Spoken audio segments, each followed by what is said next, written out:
శ్రీమతి లత గారి ఆధ్వర్యంలో జూన్ 15-16 తారీఖుల్లో గానగాపురం యాత్ర మధుకరి సేవ సంప్రదించండి.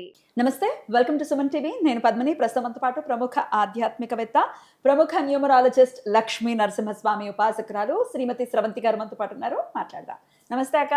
నమస్తే పద్మిని.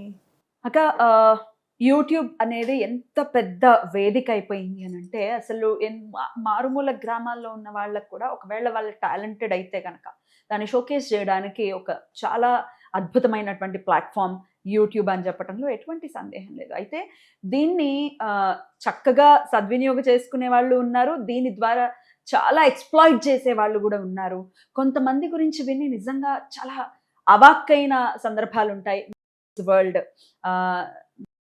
యూట్యూబరు చాలా బాగుంటాయి, మంచి మంచి బ్లాగ్స్ అవి చేస్తుంటారు, చాలా ఎంటర్టైన్ చేస్తూ ఉంటారు. ఇప్పుడు తనకి సంబంధించిన ఒక న్యూస్ చాలా వైరల్ అవుతోంది. తను కోట్లు స్కామ్ చేశారు అని చెప్పి. ఏంటి అసలు నేపథ్యం? దీన్ని ఎట్లా చూడొచ్చు అక్క?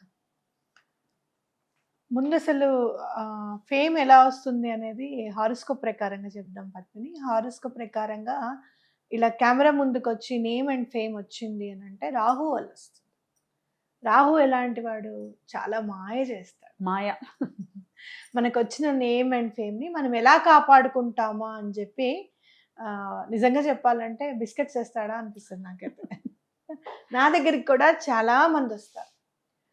అంటే ఒక్కొక్కసారి అతిశయోక్తిగా ఉంటుందేమో చెప్పడానికి, ఏమండి నిధి ఉంది, మీరేమన్నా కొంచెం ఏమన్నా ట్రై చేస్తారా తీయడానికి, బోలెడు లంక బిందులు ఉన్నాయి ఆ ప్లేస్లో అని వచ్చిన వాళ్ళు ఎంతోమంది ఉన్నారు. కానీ నేను ఆ జోలికి వెళ్ళాను. ఏమంటే నాకు తెలియదు అసలు, దాని గురించి నేను అసలు ఎప్పుడు కూడా పట్టించుకోలేదు అని చెప్తే, నేను నమ్మను అని చెప్తే ఒక ఆయన అయితే నా దగ్గరికి ఇంత కుండ తీసుకుని వచ్చాడు, బ్రాస్తే ఫేస్ ఉండి అంత మొత్తం వీడియో అంతా చూపించారు నాకు దానికి సంబంధించిందంతా. అయినా కూడా నేను దాని వైపు వెళ్ళలేదు, అట్రాక్ట్ అవ్వలేదు. అంటే మనకి పూర్తిగా అవగాహన లేని విషయాన్ని మనం ఎప్పుడు కూడా అస్సలు మాట్లాడకూడదు, తెలియని విషయం టచ్ చేయకూడదు. రాహు ఎక్కడ జాగ్రత్తగా ఉంటాడు అని అంటే సాటర్న్ దగ్గర జాగ్రత్త ఉంటాడు అనిపిస్తుంది నాకు ఒక్కొక్కసారి. అంటే చాలా మంచి పేరు వచ్చింది డాక్టర్గా అంటే ఖచ్చితంగా సాటర్న్ ఇన్వాల్వ్మెంట్ ఉండాలి. ఏమండి నాకు చాలా తలనొప్పిగా ఉంది అని అంటే, ఆ మందు పేరు తెలిసి కూడా మీరు నర్వ్స్ డాక్టర్ని ఇంకా న్యూరాలజిస్ట్ని కలవాలండి. నేను జనరల్ మెడిసిన్ ఇంతకంటే వేరే మెడిసిన్ ఏమి ఇవ్వలేను, మనం మీకు అది తగ్గలేదు అని అంటే మీరు ఇంకా ఆ డాక్టర్ దగ్గరికి వెళ్ళాలి అని చెప్తారు. అంటే ఏ కార్డియాలజిస్ట్ అంటే ఏ విభాగానికి సంబంధించింది వాళ్ళే చూస్తారు, మా జోలికి మిగతా దానికి వాళ్ళు వెళ్ళరు ఎంత చదువుకున్నా సరే. అంత గట్టిగా ప్రతి ఒక్కళ్ళు కూడా నేమ్ అండ్ ఫేమ్ వచ్చిన వాళ్ళందరూ కూడా అంతే జాగ్రత్తగా ఉండాలి అని ఖచ్చితంగా చెప్పుకోవచ్చు.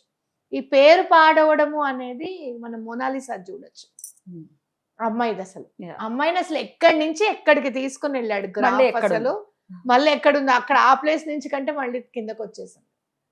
అంటే నిర్ణయం తీసుకోవడంలో ఎలాంటి జాగ్రత్త తీసుకుంటాము అనే దాని మీద చాలా వెరైటీగా ఉంటుంది అతని డీలింగ్. అవునక్క. అలాంటప్పుడు ఇప్పుడు చూస్తే కనుక, ఇక్కడ కూడా చూస్తే కనుక ఇవిడికి చాలా మంచి పేరు చెప్తూ ఉంటే నాకు కళ్ళమ్మ నీళ్ళు వచ్చాయి. ఏమని ఆవిడ ఇంటర్వ్యూలో చేశారనమాట. మేము ఒక పూట తిని ఒక పూట తినకుండా భార్యాభర్తలు ఇద్దరం కూడా మేము యూకేలో కష్టపడ్డాము అని చెప్తే, తినకుండా ఒక పూట తిని ఒక పూట తినకుండా ఉండడం చాలా కష్టం. జనరల్గా ఏం చేస్తాము, దేనికైనా కడుపు కోసమే కదా అని చెప్పి అప్పు చేసుకొని తింటారు జనరల్గా ఎవరమైనా కూడా.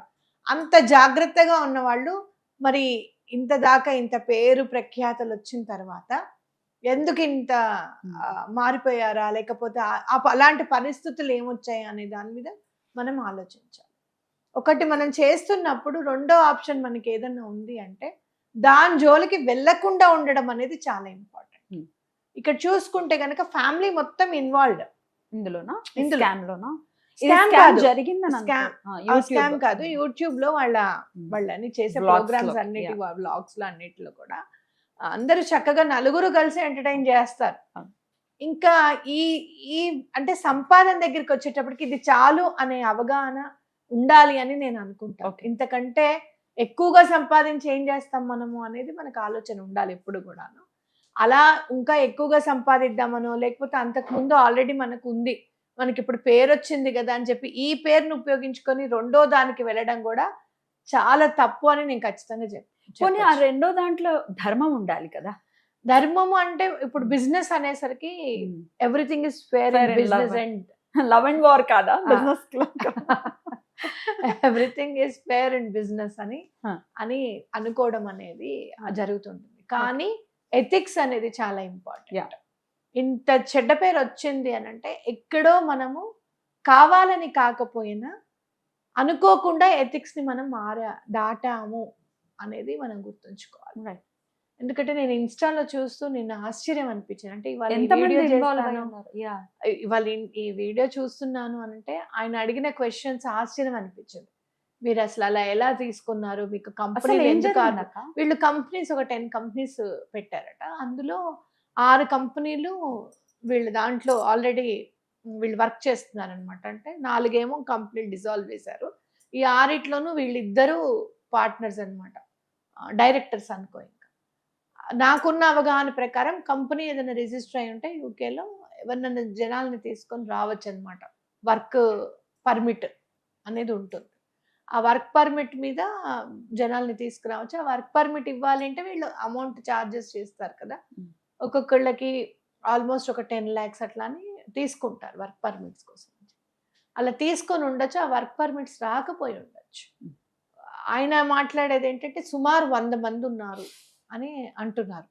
మరి సుమారు 100 మంది అనంటే మనం చూసుకుంటే గనుక నిన్నగాక మొన్న మంగ్లీ విషయంలో గూడా ఇదే జరిగింది గదా! నేమ్ అండ్ ఫేమ్ ఉంది ఆ అమ్మాయికి. యాహ్! యాహ్! మళ్ళీ రియల్ ఎస్టేట్ వ్యాపారంలోకి వెళ్ళడం. వాళ్ళెవరో నాకు తెలీదనడం. ఆ ప్రూఫ్ వచ్చిన తర్వాత వాళ్ళ తోటకు ఊరికేనే ఎళ్ళాననడం. హ్మ్. నువ్వు ఊరికేనే ఎళ్ళావా? నువ్వు ఊరికేనే ఎళ్తే నువ్వు నైట్ డ్రెస్సులతో ఎందుకుంటావు? క్లోజ్ వాళ్ళ దగ్గరే గదా! మనం నైట్ అట్లా అంత డ్రెస్‌లు. ఫ్రీగా ఉండేది.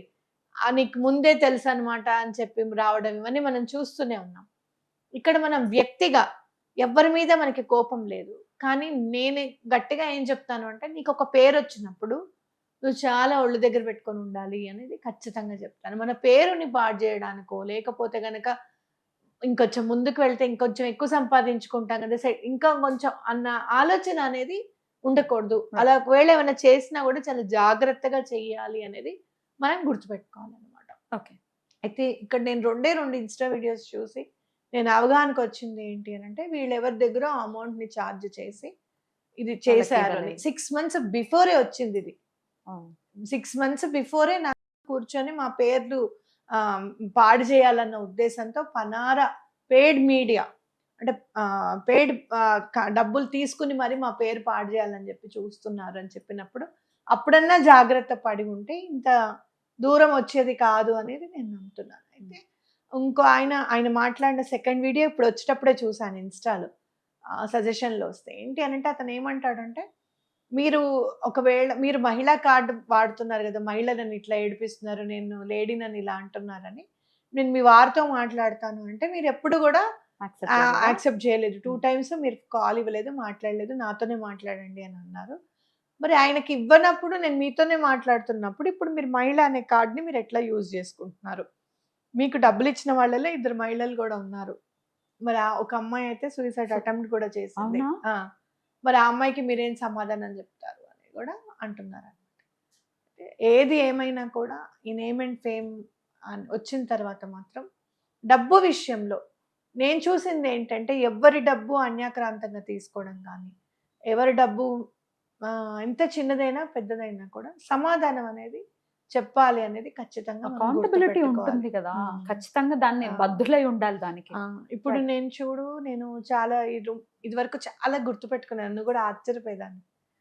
అంటే ఎలా గుర్తుంటుందక్కా మీకు అని చెప్పి. ఆ! కానీ ఇప్పుడు కొన్ని కొన్ని ఒక్కొక్కసారి వర్క్ లోడ్ ఎక్కువయ్యో, లేకపోతే ఈ మెంటల్ టెన్షన్స్ వల్ల నేను మర్చిపోతుంటే ఈ మధ్య డైరీ పెట్టాను. మైత్రి నువ్వు రాయమ్మా కాస్త. పలానా వాళ్ళు ఈ పూజకి ఎన్రోల్ అయ్యారనో, లేదు అంటే గనక వీళ్ళు ఈ పని కోసం వచ్చారు మన దగ్గరికి అని చెప్పో, కొంచెం రాయమ్మా అని చెప్పి చెప్పడం జరిగిందనమాట.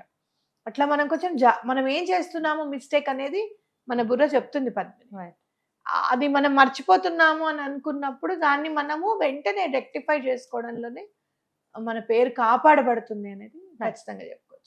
నిజాలు అనేవి ఖచ్చితంగా బయటికి వస్తాయి. అయితే ఒకవేళ అన్యాయం జరిగి ఉంటే గనక వాళ్ళకి ఖచ్చితమైన న్యాయం జరగాలి. ఎవరైతే డబ్బులు కట్టున్నారో మోసపోయామని సూసైడ్ అటెంప్ట్ చేయడం అంటే it is not a small thing.